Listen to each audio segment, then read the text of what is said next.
What up, brawlers? Welcome back to Throwing Hands, episode 100.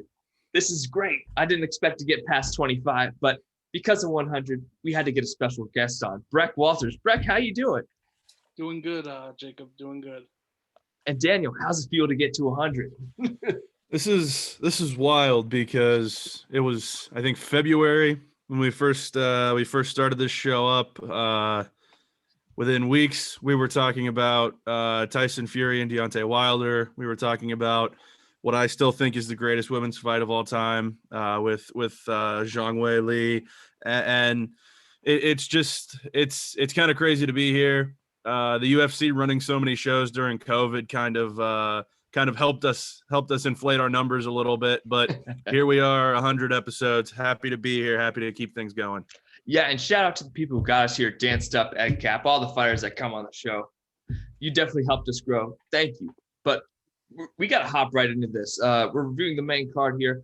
Punahele Soriano versus Dusko Todorovic. I had Dusko winning this fight, but Soriano, after a year layoff, coming back, hit him hard, knocked him out. Breck, what were your thoughts on this one? Credit to Dushko, man. He took like 5 shots before getting finally finished. It was kind of amazing how he kept his hands down. And you're like, you're just going to get knocked out here, man. And he just kept walking forward with his hands down. I found it really surprising. What about you, Daniel? Yeah, I would have to agree. Todorovic showed a lot of chin here, but Soriano was just, throwing bombs at him, and it was relatively even in the total strikes landed and the significant strikes landed. But Soriano just had so much more going after him, and like Breck said, the chin on Todorovic was really strong. It got him almost to the end of the first round, but this was a really impressive performance for Soriano. We weren't sure what we were going to get out of him with a year layoff, but he looked really good. And don't count Dushko out because he's really talented as well. For sure. And I think what Breck said, you or Breck said this, he showed a lot of chin, literally and figuratively. He was kind of sticking his head out there a lot. And against Soriano, you don't want to do that. All right. For Soriano, I think he found himself a top 15 opponent. I think he's that good. I think he deserves a little bit of a step up. And Dusko, not necessarily a step up, but he's still a very bright prospect, and I think they'll give him something pretty bright. What do you think, Daniel? Yeah, I agree. I think Soriano obviously gets the better matchup coming out of this. Both of these guys were undefeated coming in, and I think both of them have a really bright future in this division. So, like you said, Soriano maybe getting into that top 15 mix. Maybe they want to test him one more time before that. Todorovic probably going to give him something to get back on track. Not exactly sure who that would be, but he's 10-1. This guy's not going anywhere. What about you, Breck? Yeah, I agree with Dan. I think Dushko will definitely get an easier opponent, and Soriano should definitely get a guy that's ranked between like 10 and 15. You don't want to give him a killer right away, but someone in that like 10 or 9 to 15 range would be a good fight for him. Completely agree. All right, to the next fight of the evening, Joaquin Buckley versus Alessio de Chirico. Alessio de Chirico outclassed Buckley throughout the whole fight until he knocked him out. And I was talking to somebody else, and someone said Buckley was given a bum. I'm like, de Chirico's not a bum. He has more experience than Buckley, and de Chirico was probably fighting for his contract here, literally and figuratively. So I think he avoided himself getting cut. What were your thoughts on this, Daniel? I completely agree with you. We talked about that on the preview that de Chirico was not in good shape, I would say, when it comes to a future contract coming into this one. Had lost 3 in a row and needed to show something against Buckley, and he certainly did. A 2-minute first-round knockout where he didn't take hardly any damage. I think the most impressive thing to me is he kept Buckley swinging at air. Buckley landed 3 strikes out of 22 thrown. This was honestly a really impressive performance. Again, I don't think de Chirico is anything as far as a contender going forward, but you're talking about a guy that came in fighting for his job, and he got it done against somebody that has a really big opportunity in Joaquin Buckley, even coming off this loss, to make a lot of noise in the UFC in the next couple of years. Yeah, Bracken, what were your thoughts on this one? Yeah, that was a vicious head kick. It reminded me of Bigfoot Silva versus Mirko Krokop. I don't know if you guys have ever seen that one where he just like folded him. And it was I was pretty surprised. But then afterwards, I saw a lot on Twitter and stuff about Joaquin Buckley, like advanced fighter statistics, and he actually gets hit a lot. So it really shouldn't have been that surprising. I think his previous KO just made us think he was a better fighter. But I want to know what you guys thought of Chirico's, post fight. We can only talk. We have to talk to two fighters instead of one. Like the guy just got knocked out. What do you expect him to say? Yeah, I have to agree with you on that, Breck. Like when DC got knocked out by John Jones in the second fight, he shouldn't have been interviewed. he didn't know what the hell was going on. Yeah, what were your thoughts? What were your thoughts on his comments, Daniel?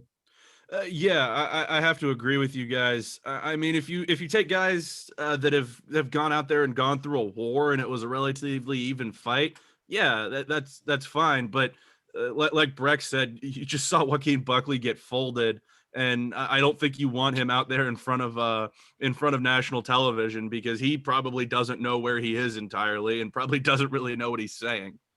Yeah, definitely. All right, for what's next for these guys, Breck, what do you think is next for these guys? I think, like you guys said, Chirico probably saved himself from being cut. Maybe not though, because I don't know if you guys saw Dana White's post presser where he was like tried to congratulate Chirico, and they were like upset with Dana White for some reason. It seemed a little odd, so I don't know if he survives. But I think Buckley just has to get back in the gym and work on his defense, because he's obviously talented offensively, but he just gets hit. He gets hit a lot. Yeah, he plays defense, I'd say.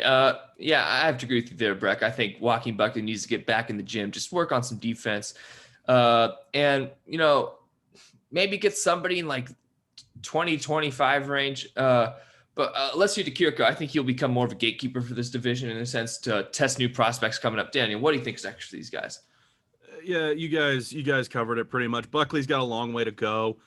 His offense is ridiculous, but he gets absolutely destroyed when somebody comes at him, and that's exactly what Chirico did. He's got to be able to handle these aggressive fighters a lot better.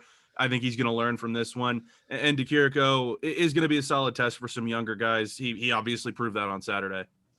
For sure. All right, to the next bout of the evening, Santiago Ponzinibbio versus Li Jingliang.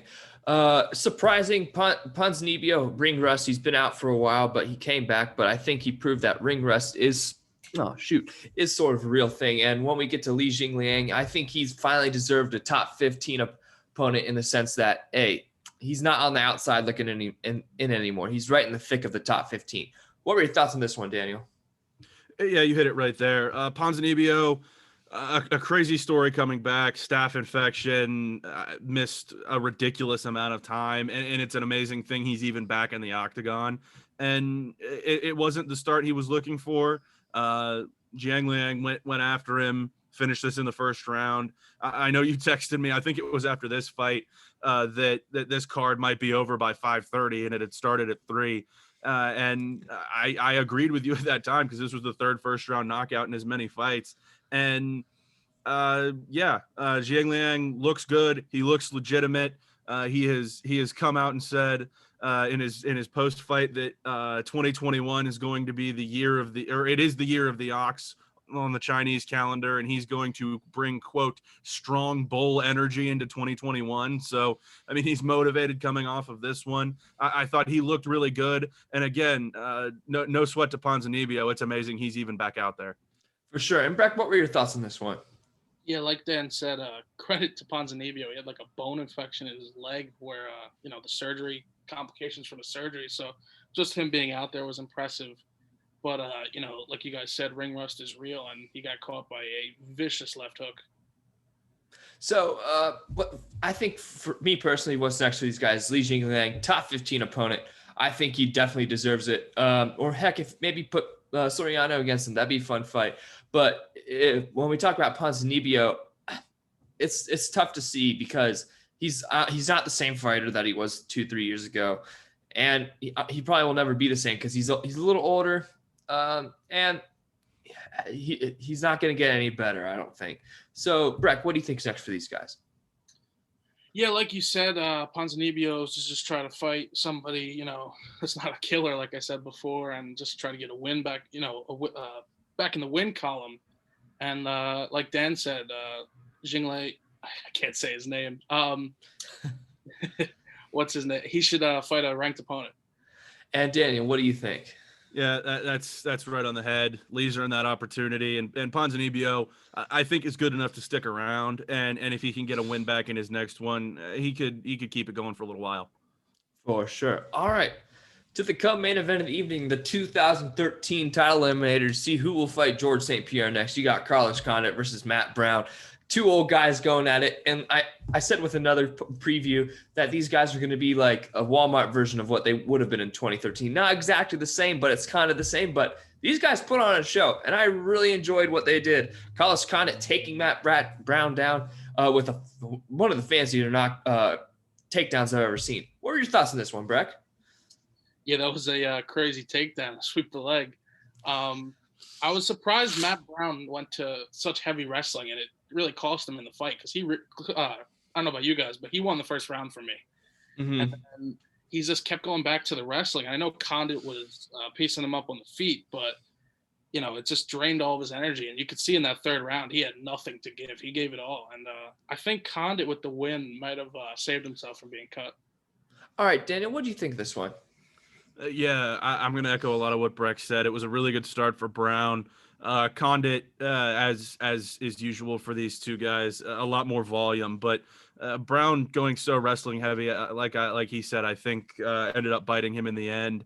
And Condit proved he can still go. He's the younger of these two guys, but had not been in really good shape in recent fights. But here we go. Carlos Condit, Matt Brown, 36 and 40, respectively. These guys prove something. These guys prove that they still have a place, which I think is really interesting.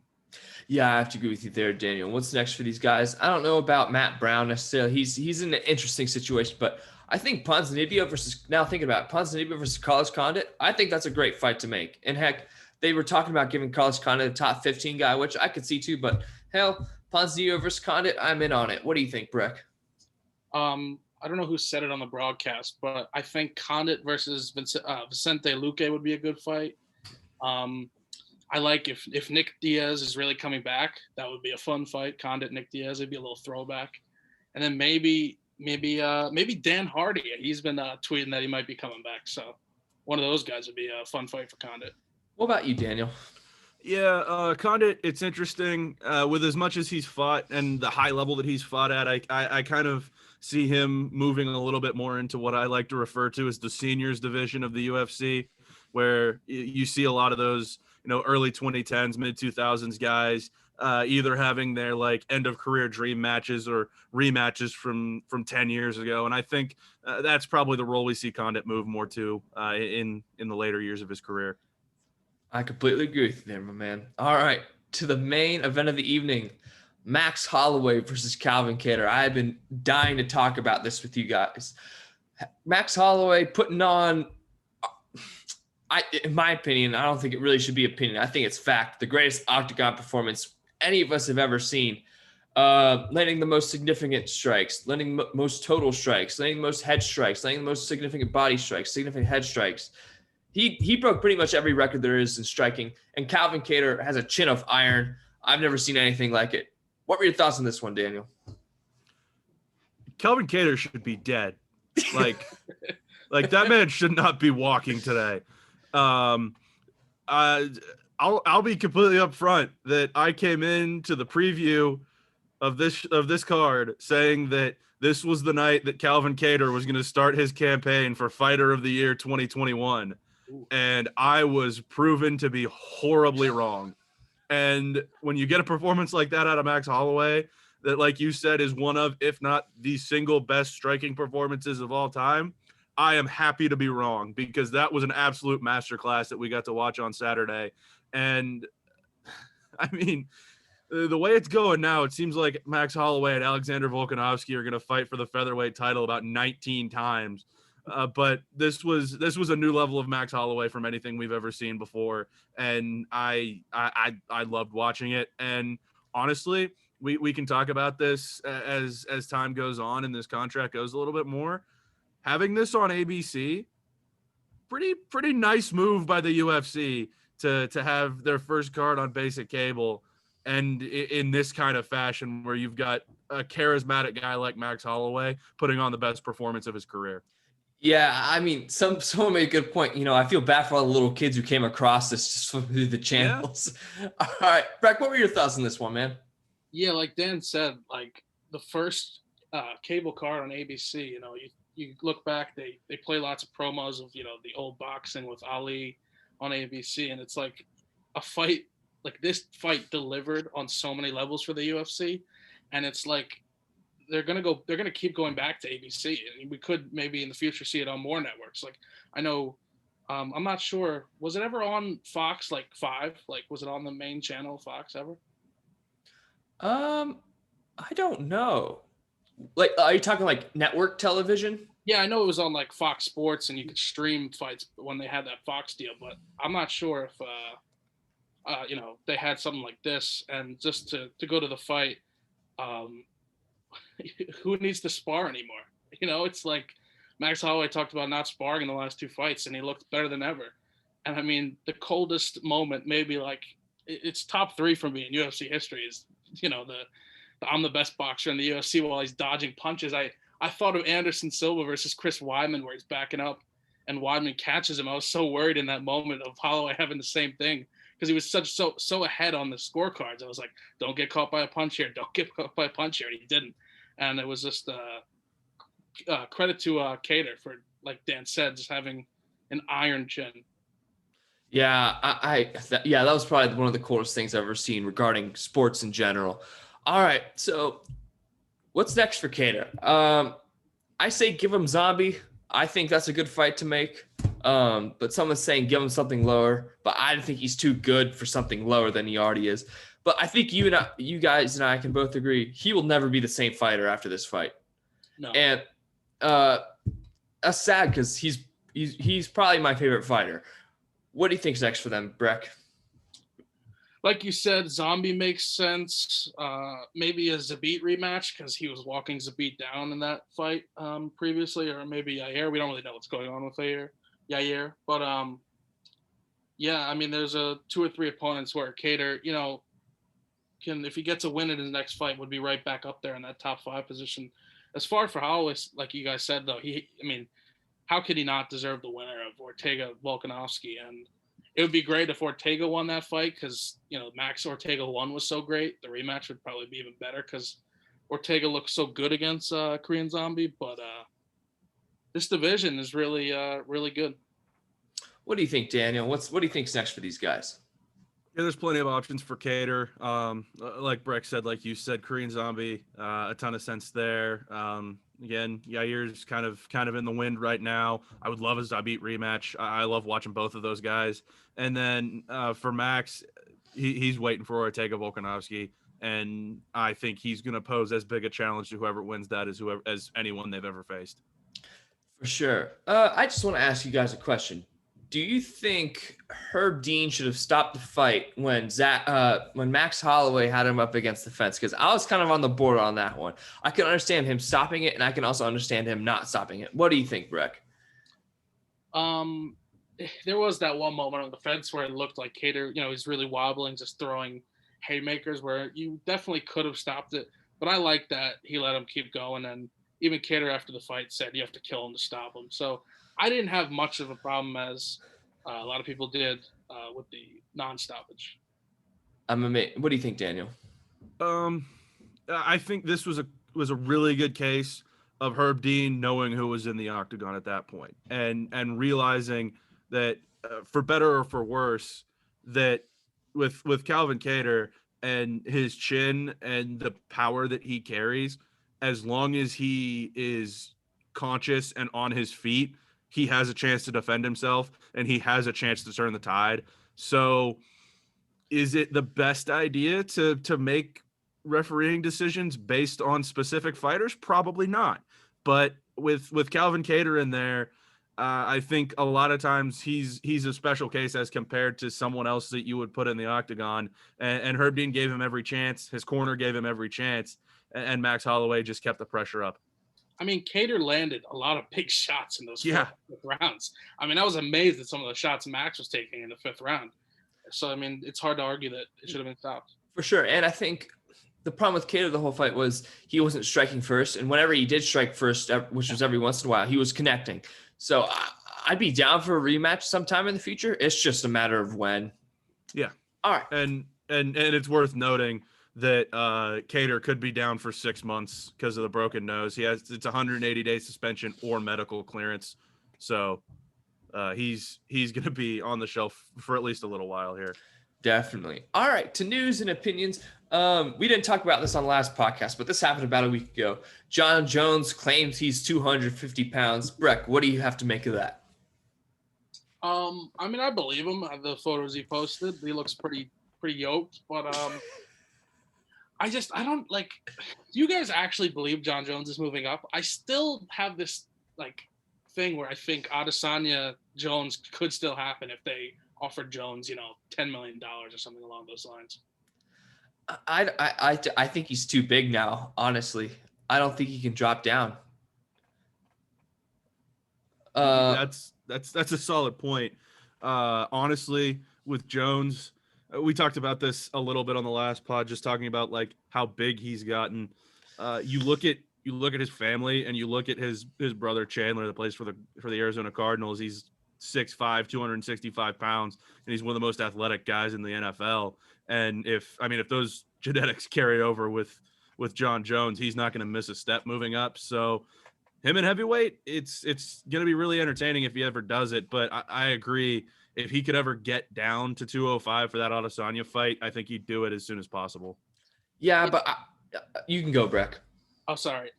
It's just like, who do you guys think he fights in the heavyweight division? Because like Stipe Ngannou's happening, and it's like there's nobody else that intrigues me besides those two for Jon to fight. And it's is he really going to fight a Curtis Blades? Like, do people really want to see him like ragdoll Curtis Blades? I think they're going to wait till July or August to make the championship fight when he comes back.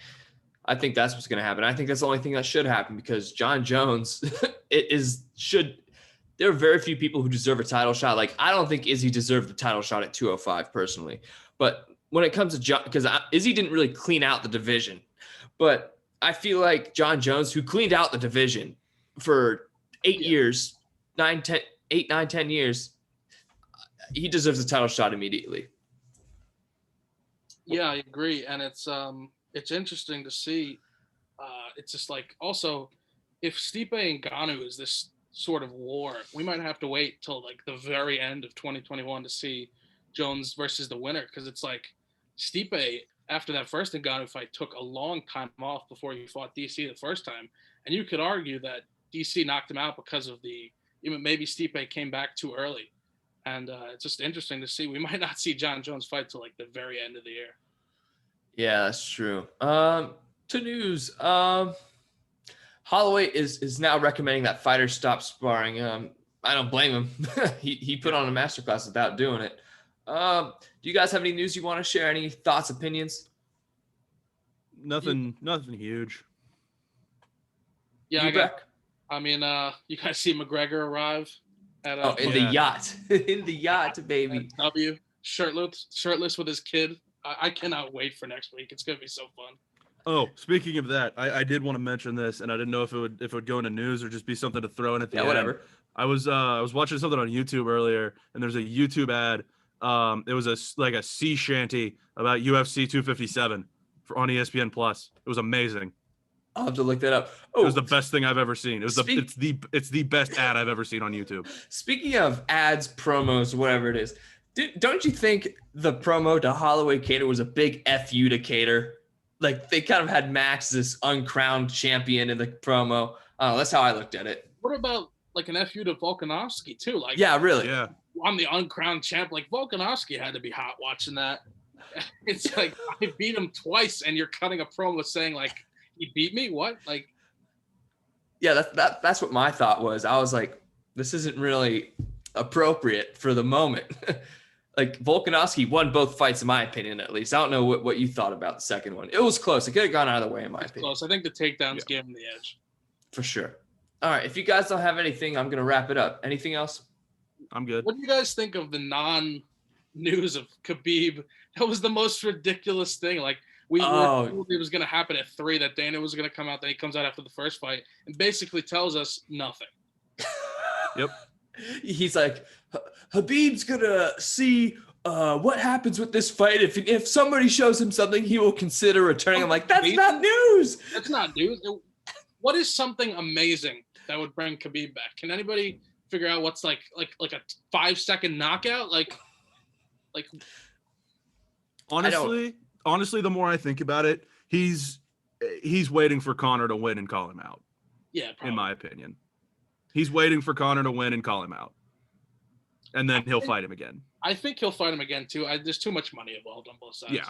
Yeah, that's a load of money that I don't think anybody would take up. Hell, I wouldn't take that up, and I'm willing to risk brain damage for that.